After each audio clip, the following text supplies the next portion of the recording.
এই মুহূর্তে রাজধানীর আগারগাঁওয়ে আছেন রিপোর্টার শাকির আহমেদ ও হাসপাতালের খবর জানাতে রাজশাহী মেডিকেল কলেজ হাসপাতালে আছেন সাইফুর রহমান রকি। প্রথমেই যাচ্ছি শাকিরের কাছে।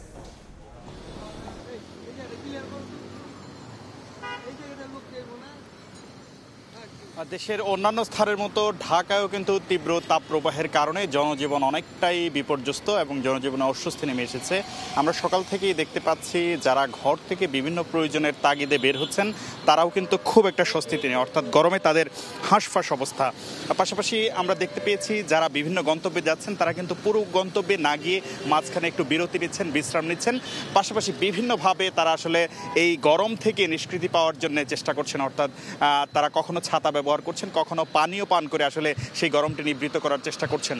পাশাপাশি আমরা দেখতে পেয়েছি যে ঢাকা রাস্তার পাশে যে পানীয়গুলো পাওয়া যায় সেইগুলো অনেকটা নিরাপদ না হলেও, অর্থাৎ স্বাস্থ্যকর না হলেও তারা কিন্তু সেটিও গ্রহণ করছেন। পাশাপাশি আরেকটি জিনিস যদি বলতে যাই, নিম্ন আয়ের মানুষ বা খেটে খাওয়া মানুষ কিন্তু সবচেয়ে বড় বিপর্যয়ে পড়েছেন বা সবচেয়ে বেশি ভোগান্তিতে পড়েছেন, কারণ তারা আসলে প্রতিনিয়ত আয় করেই তাদের জীবন যেখানে চলে। সেই ক্ষেত্রে তারা কিন্তু কেউ রিক্সা নিয়ে বের হয়েছেন, কেউ বা শ্রমজীবী বা কেউ মজুরের কাজ করছেন। সেই ক্ষেত্রে তারা বলছেন যে তাদের হয়তো ঘরে বসে থাকলে তাদের অন্ন জুটবে না, সেই অনন্য উপায় হয়েই তারা কিন্তু অনেকটা বের হয়েছেন। পাশাপাশি আরেকটি যে বিষয় যদি বলতে চাই, যে সারা দেশের মানুষ কিন্তু এখন এই তীব্র গরমে অতিষ্ঠ হয়ে আবহাওয়া অধিদপ্তরের দিকে তাকিয়ে আছে।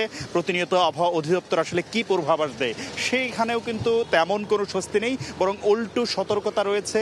আবহাওয়া অধিদপ্তর কিন্তু আজ বলেছে যে আগামী পুরো এপ্রিল মাস জুড়ে কিন্তু এই তাপপ্রবাহ অব্যাহত থাকবে। পাশাপাশি সবচেয়ে যে সতর্কতামূলক তথ্য সেটি হচ্ছে আগামী 2 দিন এই তাপ আরও বাড়বে, অর্থাৎ এই ঢাকা সহ সারা দেশে তাপপ্রবাহ আরও বাড়বে। পাশাপাশি সারা দেশে সিলেট ছাড়া আসলে কোথাও বৃষ্টির কোনো সম্ভাবনা নেই। সেই ক্ষেত্রে সহসাই এই অস্বস্তি থেকে, অর্থাৎ এই তীব্র তাপপ্রবাহ থেকে দেশবাসীর মুক্তি মিলছে না, এমনটাই কিন্তু জানিয়েছে আবহাওয়া অধিদপ্তর। আমরা জানি যে খুলনা বিভাগের পাশাপাশি রাজশাহী এবং পাবনা জেলায় তীব্র তাপপ্রবাহ চলছে। আমরা এখন চলে যাব রাজশাহীতে, সেখানে আছেন সহকর্মী সাইফুর রহমান রকি। পদ্মাপাড়ের নগরী রাজশাহীতে গরমের যে প্রকোপ সেটি বরাবরই বেশি থাকে, কিন্তু এবছর যে প্রকোপ সেটি কিন্তু আরও বেশি বৃদ্ধি পেয়েছে, যে কারণে সাধারণ মানুষের যে দুর্ভোগ সেটি আসলে দ্বিগুণ মাত্রায় বেড়ে গেছে। আপনারা দেখছেন যে রাজশাহী মেডিকেল কলেজে হাসপাতাল, সেখানে কিন্তু বিপুল সংখ্যক রোগী আসে, এর মধ্যে শিশুর সংখ্যা খুবই বেশি, কারণ এই গরমের কারণে শিশুরা ডায়রিয়ায়, নিউমোনিয়ায় আক্রান্ত হচ্ছে এবং রাজশাহী মেডিকেল কলেজ সহ বিভিন্ন স্বাস্থ্যকেন্দ্রে তারা কিন্তু ভর্তি হচ্ছে। আমরা এখন রাজশাহী মেডিকেল কলেজ হাসপাতালের শিশু ওয়ার্ডগুলোতে ঘুরে দেখেছি। 3টি শিশু ওয়ার্ডেই কিন্তু বিপুল সংখ্যক শিশু এখানে ডায়রিয়া এবং নিউমোনিয়ায় আক্রান্ত হয়ে ভর্তি হয়েছেন, এমনটাই আসলে চিকিৎসকরা বলছেন। হুট করে আসলে এই গরমের প্রকোপ সেটি বেড়ে যাওয়ার কারণে, তীব্র তাপদাহের কারণে কিন্তু চিকিৎসকরা এমনটাই আসলে বলছেন, এবং তারা কিন্তু এই শিশুদের চিকিৎসা সেবা দিতে গিয়ে হিমশিম খাচ্ছেন, এমনটাই তাদের পক্ষ থেকে বলা হচ্ছে। যদিও রাজশাহী মেডিকেল কলেজ হাসপাতালের পরিচালক brigadier general FM Shamim Ahmed যেটি বলছেন যে এই চাপকে সামাল দেওয়ার জন্য তাদের কিন্তু পর্যাপ্ত পরিকল্পনা মাথায় নেওয়া হয়েছে এবং সেই অনুযায়ী কিন্তু তারা চিকিৎসা সেবা অব্যাহত রেখেছেন, যাতে করে সবাই সুচিকিৎসা নিশ্চিত হয়, সেই বিষয়গুলো আসলে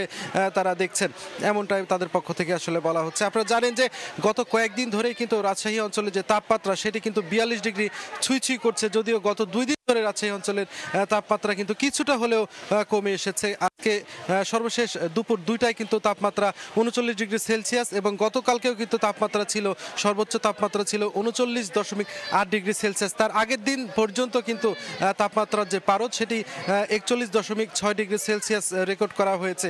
এই যে গরমের যে প্রকোপ বেড়ে গেছে, তীব্র তাপদাহ চলছে রাজশাহী অঞ্চলের উপর দিয়ে, এতে করে সাধারণ মানুষজন যেমন হয়রানির মধ্যে পড়ছেন, তারা ঘর থেকে বের হতে পারছেন না, অনেকে যারা বের হচ্ছেন তারাও কিন্তু খুব দুর্ভোগের মধ্য দিয়ে চলছেন। তবে সবচেয়ে বেশি ভোগান্তিতে পড়েছেন ছিন্নমূল ও খেটে খাওয়া মানুষেরা, তারা অল্পতেই কিন্তু হাঁপিয়ে উঠছেন এই গরমের মধ্যে কাজ করতে গিয়ে। সব মিলিয়ে আসলে বলা চলে এক ধরনের অচল অবস্থা তৈরি হয়েছে এই তীব্র গরমের ফলে। আবহাওয়া অফিস বলছে এই গরমের যে প্রকোপ সেটি আরও কয়েকদিন চলতে পারে। তো এই ছিল আমার কাছে রাজশাহী থেকে গরমের তীব্রতা নিয়ে সর্বশেষ। এতক্ষণ সরাসরি যুক্ত ছিলাম রাজশাহী থেকে, তার আগে যুক্ত ছিলাম ঢাকার আগারগাঁও থেকে।